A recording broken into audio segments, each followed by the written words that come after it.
looking and have been super transparent about what they've found. The WHO is saying that we should be lauded for that, not punished, with the world calling this the South African variant. Send us your views, #FullView, and a reminder, if you miss anything, go to sabcnews.com.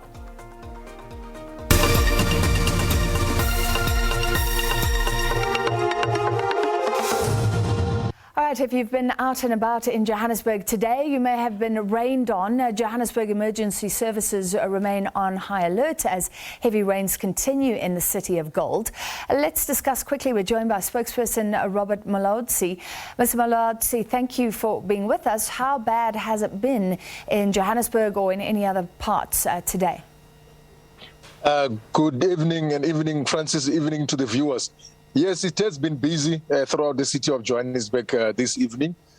We've had a number of motor vehicle accidents which we had to attend to, with the main one along the N12 Xavier, where about 2 people were also trapped, where we had to use our specialized equipment to rescue those patients.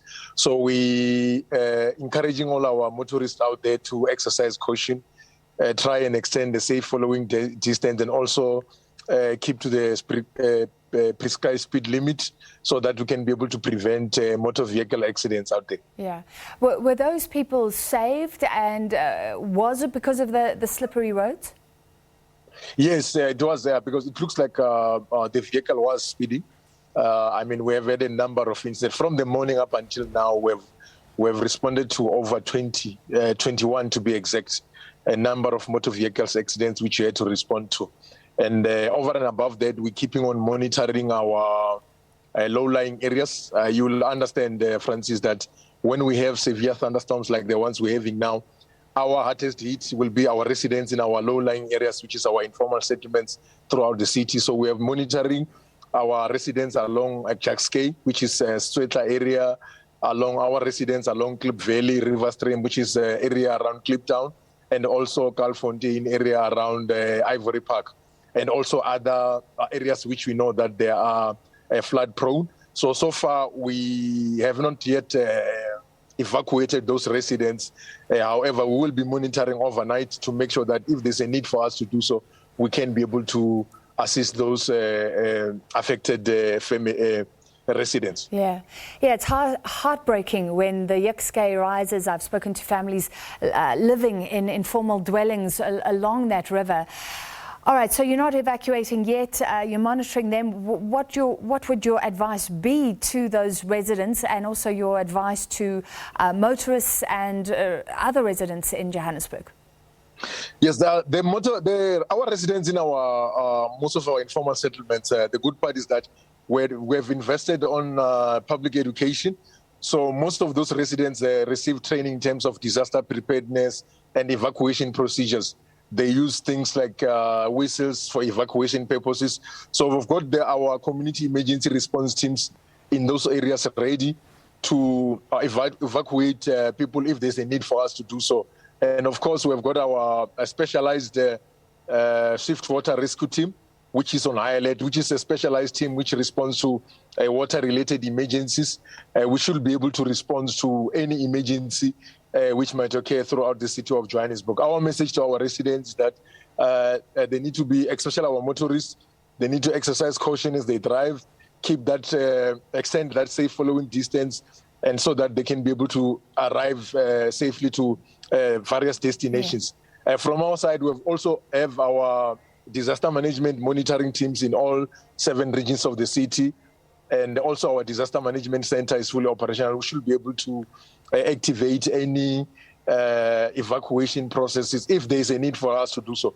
But we're hoping that our residents will work with us so that we can be able to manage, the situation overnight and, of course, throughout the weekend. Okay. Was it a bit of a double whammy today because of the fears of possible harsher lockdown restrictions? I've heard of people going to liquor shops where the roads are a little bit busier than they should be for a usual Saturday afternoon. Yes, I would say they were busier because, I mean, if we responded to over 21 motor vehicle accidents, which we received through our call center, you will realize that that's so many accidents. Of course, the roads are busy.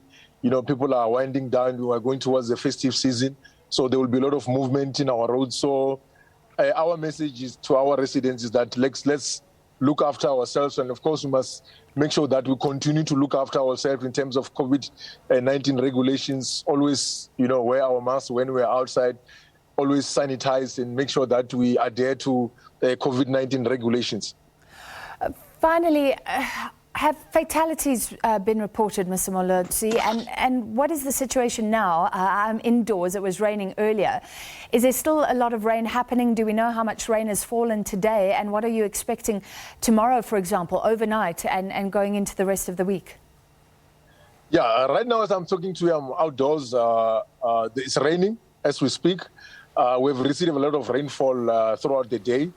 And most of the water levels in most of our river streams are getting higher and higher. So we are told that we could still receive a lot of rainfall overnight and also towards the weekend, maybe up until Monday. So from our side, we are ready. Remain on high alert. We've got all our 30 fire stations throughout the city fully operational.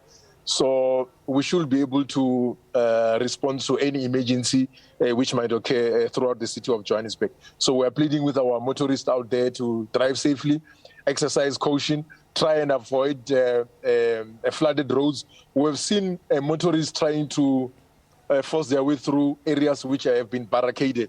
They will actually remove those barricades and try and take a chance to drive across those flooded roads or flooded bridges. That exercise must be dangerous because that vehicle might be swept away due to this, severe thunderstorm. So we are pleading with our motorists to try and avoid those flooded areas so that we can be able to prevent incidents which might occur throughout this weekend. Sure, removing barricades put there for their own safety. Thank you very much, Robert Mulaudzi, spokesperson for Johannesburg Emergency Services.